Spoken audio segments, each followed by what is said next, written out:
Today, we're going over the most epic comeback stories in history. Alfred the Great. It's April 871, and the island of Britain has been transformed into a war zone.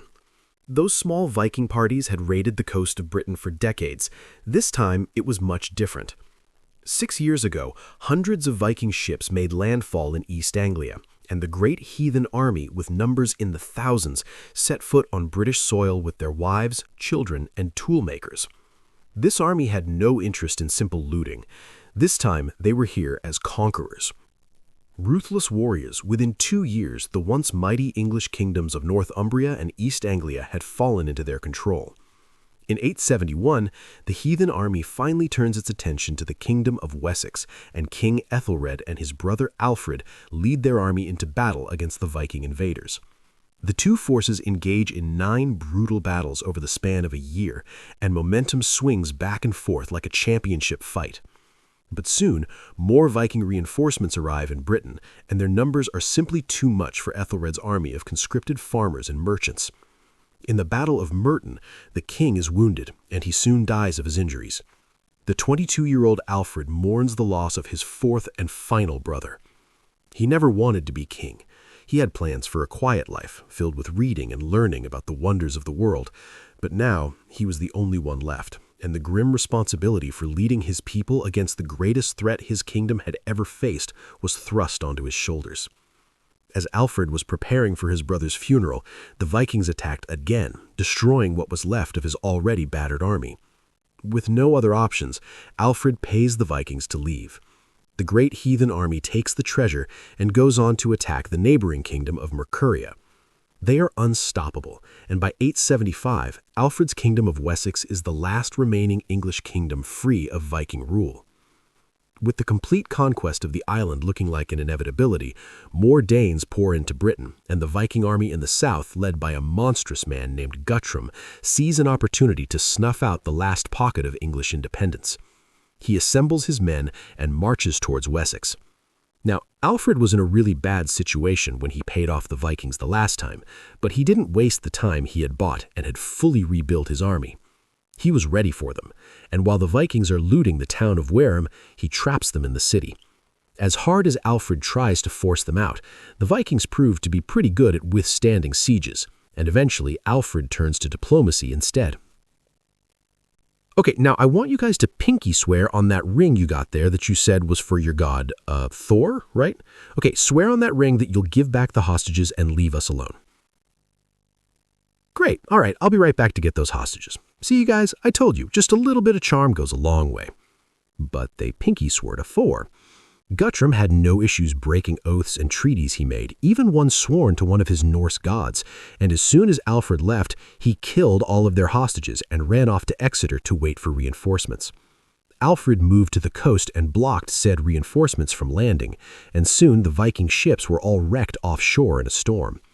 With no backup, Guthrum and his warriors retreated back to Mercuria. Though Alfred is on high alert, there are no sightings of the Vikings in Wessex for an entire year, and eventually he comes to believe he had won the war. He had defended his kingdom from the invaders and brought peace to his land. So in January of 878, to celebrate the victory against the heathen invaders, Alfred hosts a Christmas feast in Chippenham, away from his fortified capital, and invites lords and nobles, his best soldiers and clergymen to come and celebrate the birth of their savior and the newfound peace in Wessex. Little did they know, this was exactly what Guthrum was waiting for. As Alfred and his men are toasting, a loud rumbling begins to swell outside the hall. The king and his guests try to see what the commotion is when suddenly large Viking warriors burst through the doorways and begin slaughtering everyone within reach. They had learned that Christmas was a religious day for the Saxons and realized that this would be the perfect time to strike. Alfred and his soldiers are unarmed for the holy celebration, and the Vikings mercilessly tear through the dinner guests. In the chaos, the king and a small band of bodyguards flee into the marsh, while the remaining dinner guests scream in agony as they are massacred. Alfred runs until he reaches Somerset. Exhausted and dirty, he is taken in by an old peasant woman who feels sorry for this desperate man. She has no idea he is her king, and she asks him to watch some of her cakes she had put near the fire to bake. Alfred agrees, but as he stares into the fire, his mind races between thoughts of self-pity and desperation to save his kingdom. 7 years I held them, bought them with gold when I had to, fought the best I could. One bloody night, that's all it took. One night, and the 7 years were all for nothing. I could still hear them, screaming. My people, my household guard, they died so I could run. Loyal men, good men, die defending a king who abandoned them. What kind of king runs while his warriors die? What kind of king watches cakes by a fire? Oh no, I told you not to burn the cakes. As the king sat there being chewed out by that old peasant woman, it's hard to imagine why he didn't just give up then and there. Most would. Heck, the king of Mercuria fled to Rome when the Vikings came for him. But Alfred was different.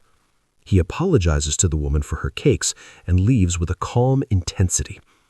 Maybe it was because he was deeply religious, and he believed God was testing him, like many great kings in the past. Or maybe it was just because he wanted revenge for Guthrum ruining his Christmas dinner. Whatever the reason, after months spent reviewing all of his options, Alfred decides to lay it all on the line and to try to fight back one last time against the Vikings. He sends out a call to every able-bodied man to take up their sword and join him to fight against these invaders. He calls on them to rally at Egbert Stone on the 7th week after Easter, and together they will fight not as kings, nobles, farmers, or merchants, but instead they will fight together as English. But was there anyone left to hear his call to arms? The Vikings had killed his best soldiers at the Christmas attack. Many nobles expecting the fall of Wessex had turned on their king or fled the island altogether. Well aware that he may be marching to not just his own death, but the death of his kingdom, Alfred prepares what's left of his decimated army and rides for Egbert Stone. As he approaches the rendezvous point, his worst fears begin to race through his mind. What if no one is there? What if his message never reached his people, or even worse, what if they had lost faith in their king? But as Alfred crests the final hill that overlooks Egbert Stone, he is welcomed with the roar of 4,000 men. Their swords raised, they cheer their king as he rides towards them. They had all heard his call and were all prepared to fight to defend their homeland. Alfred leads this army to confront Guthrum at the Battle of Edington. Leading from the front lines, Alfred and his men engage the Vikings in brutal melee combat for hours, until finally they break the will of the great heathen army. Guthrum and his remaining men flee the battle, with Alfred and his men cutting down anyone they could catch. The Vikings eventually make it to Chippenham, the same town that they had attacked Alfred during his Christmas feast. Alfred sieges the town for weeks, starving the Vikings until Guthrum finally surrenders. The warlord expects the king to execute his entire army, but instead, Alfred does something no one could have ever imagined in 1,000 years. He tells the Vikings that if they wish to surrender, he will allow it, but first, Guthrum must be baptized and convert to Christianity. Then, all Vikings must leave Wessex and never return. Guthrum, thinking that this option is much better than being turned into a blood eagle, agrees and is baptized. Alfred actually becomes his godfather, and after being treated like family for a few weeks, the reformed warlord takes his Viking army and goes back to East Anglia. Now, Alfred had already been fooled by Guthrum multiple times, who showed no respect for any religion, including his own Norse one. So, to most people, it probably seemed like he would just do the same thing again. But perhaps the most surprising thing about this story is that for some reason it seems like the Viking warlord actually takes his religious conversion seriously. He begins using his Christian name and never attacks Alfred or Wessex again.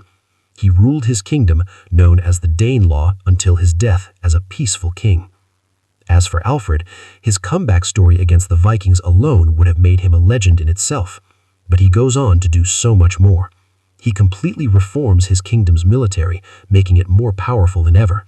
He creates the first English navy and finally led a cultural renaissance, translating texts from Latin to English. He spends his days dreaming of a day when there were no borders separating the kingdoms of the land, a day when all the English are united as one. And when he Today, we're going over the most epic comeback stories in history. Alfred the Great. It's April 871, and the island of Britain has been transformed into a war zone. Those small Viking parties had raided the coast of Britain for decades. This time, it was much different.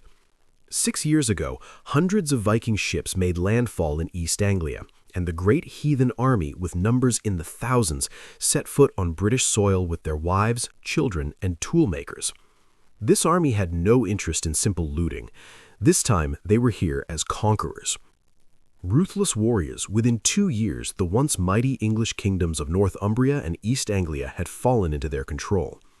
In 871, the heathen army finally turns its attention to the kingdom of Wessex, and King Ethelred and his brother Alfred lead their army into battle against the Viking invaders. The two forces engage in 9 brutal battles over the span of a year, and momentum swings back and forth like a championship fight. But soon, more Viking reinforcements arrive in Britain, and their numbers are simply too much for Ethelred's army of conscripted farmers and merchants. In the Battle of Merton, the king is wounded, and he soon dies of his injuries. The 22-year-old Alfred mourns the loss of his